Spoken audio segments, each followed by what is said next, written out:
মূলত আজকে আমি দুইটা বিষয় নিয়ে কথা বলবো। একটা হলো লো টিউশন ফি ইউনিভার্সিটি, আর এটা হলো কোন শহরে আসলে আপনার ভালো হবে। দেখেন, আমি যখন রিসার্চ করছি আমি দেখছি যে ইউকেতে মোট 160টার মতো ইউনিভার্সিটি আছে। সো 160টা ইউনিভার্সিটির মধ্যে কোন ইউনিভার্সিটির টিউশন ফিটা খুবই লো এবং কোন শহরে গেলে আমার জন্য ভালো হবে। তো যখন আমি লিস্ট তৈরি করলাম তখন আমি 25টা ইউনিভার্সিটি লিস্ট করছিলাম, যে 25টা ইউনিভার্সিটিতে টিউশন ফি হলো 11,000 থেকে 15,000-এর মধ্যে। আরও বেশি আছে। এখন এইখানকার মধ্যে আমার সাবজেক্ট রিলেটেড, যেমন আমি 9-10-এ পড়ছি হলো কমার্স, ইন্টারমিডিয়েটেও কমার্স, আর অনার্স করছি হলো ইংলিশে। সো ইংলিশ দিয়ে এইখানে আসার পর কোনো কিছুই হবে না। সো আমি চিন্তা করলাম যে আমি এমন একটা সাবজেক্টে যাই যেটা দিয়ে আমি ফিউচারে বিজনেস থেকে শুরু করে অথবা বিজনেস রিলেটেড কোনো জব করতে পারবো, অথবা আমার জব করারই কোনো ইচ্ছা নাই। মূল কথা আমার হলো চিন্তা হলো ইউকেতে আমি যদি কোনো একটা বিজনেস স্টার্ট করতে পারি তাহলে আমি এখানে স্টেবল হব। আমার মেন ধারণাই ছিল যে বাংলাদেশ থেকে আমি বের হব, বের হয়ে ইউকেতে এসে আমি নিজের লাইফটা সেটেল করব। সো এইটা নিয়ে যখন আগাইলাম তখন আমি দেখলাম যে গ্রোয়িং সিটি যেটা, লন্ডন তো অলরেডি ডেভেলপড। ইউকেটার মধ্যে যতগুলো শহর আছে লন্ডনটা হলো মেন সিটি। সো লন্ডনের যে লিভিং কস্ট আর যে টিউশন ফির যে ইউনিভার্সিটিগুলো, ওগুলোতে আমি আগেই স্কিপ করে ফেলছি যে লন্ডনে আমি যাব না। লন্ডনের পরে যে শহরটা আছে সেটাই হলো বার্মিংহাম। এখন বার্মিংহাম আমি চয়েস করার কারণ হলো এখানকার লিভিং কস্ট কম, শহরটা এমনভাবে সাজানো যে আপনি এক জায়গা থেকে আরেক জায়গায় সহজেই বাসে চলতে পারবেন। আর ইউনিভার্সিটিগুলো প্রায় সিটি সেন্টারের কাছেই, কারণ এইখানে লন্ডনের মতো অনেকগুলো জোন নাই, একটাই শুধু। সো সিটি সেন্টারের মধ্যে কোন ইউনিভার্সিটি আছে? সিটি সেন্টারের মধ্যে বিপিপির ক্যাম্পাস আছে, অ্যাস্টনের ক্যাম্পাস আছে, আলস্টার ইউনিভার্সিটি ক্যাম্পাস আছে, ওলভারহ্যাম্পটন ইউনিভার্সিটি ক্যাম্পাস আছে, নিউম্যান আছে যেটা সিটি সেন্টার থেকে একটু দূরে, আর আরেকটা আছে হলো আর্ডেন ইউনিভার্সিটি, আর কভিন্টি ইউনিভার্সিটি সেটা একটু দূরে। সো এগুলোর মধ্যে কোনটা টিউশন ফি আবার কম? এগুলোর মধ্যে আমি দেখলাম আলস্টার ইউনিভার্সিটি টিউশন ফি কম, আর্ডেনের টিউশন ফি কম, বিপিপির টিউশন ফি কম, বার্মিংহাম সিটি ইউনিভার্সিটির টিউশন ফি কম। এই চারটার মধ্যে আবার কোনটায় সবচাইতে বেশি কম?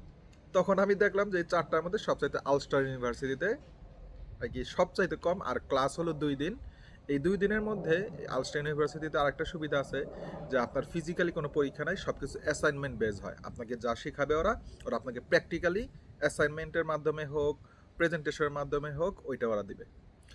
এরপর আমি আলস্টার ইউনিভার্সিটি রিসার্চ করা শুরু করলাম। তো আলস্টার ইউনিভার্সিটিতে যখন আমি গেলাম তখন দেখলাম যে MSc international business with human resource management, এইটার ফিডব্যাকটা কী কী। সো এই কোর্সের ফিডব্যাক যখন আমি দেখলাম তখন দেখলাম যে না, আমার 9-10 আর ইন্টারমিডিয়েটে যে কোর্স ছিল কমার্সের সেটার সাথে এটা মিলতেছে। সো যখন আমি এটা চুজ করলাম তখন দেখলাম যে এটা টিউশন ফিটা হলো লন্ডনে 15,000 সামথিং, আর বার্মিংহামে হলো 13,000 সামথিং। সো যখন আমি অ্যাপ্লাই করলাম, অ্যাপ্লাই করার পর যখন ওরা আমাকে অফার লেটার দিল তখন আমি দেখলাম আমার টিউশন ফিটা 11,700 পাউন্ড। সো যখন আমি দেখলাম যে 11,700 পাউন্ডে অফার লেটার আমি পাইছি তখন আমি চিন্তা করলাম যে আর কোথাও যাব না। এই আলস্টার ইউনিভার্সিটি 11,700 পাউন্ডের ইউনিভার্সিটি ইউকেতে পাওয়া, এটা ভাই খুবই ডিফিকাল্ট। সো যখন আমি অ্যাপ্লাই প্রসেসিং সব শুরু করলাম, শুরু করার পরে তখন আমি আলস্টার ইউনিভার্সিটিটা অফার লেটার থেকে শুরু করে যা হোক ভিসা হলো। তো এইখানে আইসা লিভিং কস্ট আমি ক্যালকুলেশন করলাম কীভাবে, কারণ আমার তো এখানে কেউ না, আমি একা। আমি এইখানে জব থেকে শুরু করে যা আছে সব কিছু নিজে করছি। এইখানে বাসা ভাড়া টাসা যা আছে, ফিজিক্যালি যা আছে সব আর কি, আমাকে হেল্প করার মতো কেউই ছিল না। সো যখন আমি বার্মিংহাম চয়েস করলাম তখন দেখলাম যে এখানকার যে বাস ভাড়া প্রতি মাসে স্টুডেন্টের জন্য আপনি যদি একবার টিকিট কাটেন তাহলে আপনি 53 পাউন্ড, 53 পাউন্ডে পুরা মাস আপনি এইখানকার যতগুলা জায়গা আছে সব জায়গায় চলতে পারবেন। একবার শুধু টিকিট কাটলে ওই একটা দিয়েই সব জায়গায় করতে পারবেন। এটা একটা সুবিধা। 2 নাম্বার সুবিধা হলো এখানকার বাসা ভাড়া হলো সিঙ্গেল রুম যদি হয় তাহলে 300 থেকে 350-এর মধ্যে হয়ে যায়। সো 300 থেকে 350-এর মধ্যে যদি হয়ে যায়, যেটা লন্ডনে আবার 500 550-এর মতো, সিঙ্গেল রুম পাওয়াই তো মুশকিল লন্ডনে। সো এখানে যদি আমি 300 টাকা বাসা ভাড়া অথবা 350 টাকা বাসা ভাড়া দিই, আমি বাস ভাড়া যদি দেই 50 পাউন্ড 53 পাউন্ড তাহলে 400 পাউন্ড হয়ে গেল, আর খাওয়া দাওয়া হয়তো 100 পাউন্ডের মতো হবে। এই ক্যালকুলেশন করে তারপর আমি দেখলাম যে আসলে আমার টিউশন ফি ম্যানেজ করা যাবে নাকি যাবে না। আমি এখন বাংলাদেশ থেকে কত টাকা টিউশন ফি দিয়ে আসবো? সেক্ষেত্রে আলস্টার ইউনিভার্সিটি 6,500 টাকা টিউশন ফি নিছে, 6,500 পাউন্ড টিউশন ফি নিছে, আর বাকি 5,200 পাউন্ড আমার এইখানে এসে দিতে হয়েছে। এখন আমি দেখলাম যে এখানকার জব অপরচুনিটি কি। হ্যাঁ, জব অপরচুনিটি কোন সময়ে বেশি থাকে, কোন ইনটেকে আসলে আপনি জব পাবেন সেটার উপরে নির্ভর করে।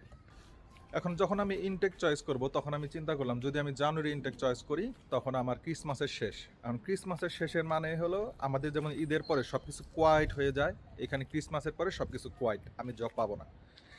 মিনিমাম আমার মার্চ এপ্রিল মে পর্যন্ত ওয়েট করতে হবে জানুয়ারি ইনটেকে আসলে জব পাওয়ার জন্য। তো আমি তখন কী করলাম, জানুয়ারি স্কিপ করলাম। তখন আমি চিন্তা করলাম মে ইনটেকে যদি যাই তাহলে কি হবে। মেইন থেকে আসলে আর একটা সমস্যা হলো যে গরম থাকে, গরমের সময় যে ভ্যাকেশনটা থাকে সবগুলো হলো বাহিরে ঘুরতে যায়। হ্যাঁ, রেস্টুরেন্ট যেগুলো আছে এগুলোতে জব পাওয়াটা খুবই ডিফিকাল্ট, কারণ মানুষ তো এখানে থাকে না, ভ্যাকেশন চলতেছে। সো এই জন্য মেটা আমি স্কিপ করলাম। তখন আমি সেপ্টেম্বর চয়েস করলাম, কারণ সেপ্টেম্বরটা আবার কি যে আপনার ডিসেম্বরে যে ক্রিসমাস থাকে সেই ক্রিসমাসের আগে। তখন ক্রিসমাসের আগে মানে আপনি জব অপরচুনিটি বেশি থাকবে, কারণ সবাই আসবে, কাজ করবে। ঈদের শপিংয়ের মতো যেরকম ঈদের মধ্যে আমরা যা করি এখানেও চাই সেম জিনিসটা। এই কারণে আমি সেপ্টেম্বর ইনটেক চয়েস করছি, আর সেপ্টেম্বরে ভিসা হওয়ার রেশিওটাও বেশি। তারপর যখন সেপ্টেম্বরে আসলাম, আসার পরে দেখলাম যে আমার ক্যালকুলেশন সবই ঠিক আছে, আমার ইউনিভার্সিটিও কোনো সমস্যা নাই। এই রকম করে সবগুলো রিসার্চ করে আর কি, এটা অনেক সময় লাগছে আমার, প্রায় 3 বছরের মতো সময় লাগছে এটা চয়েস করার জন্য। আমি আরও অনেকগুলো কান্ট্রি সিলেক্ট করছিলাম, ওগুলোতে না যাই ইউকেতেই আসছে, কারণ ইউকেতে ইনকামটা বেশি অন্যান্য কান্ট্রির চাইতে, এটা সবাই জানে।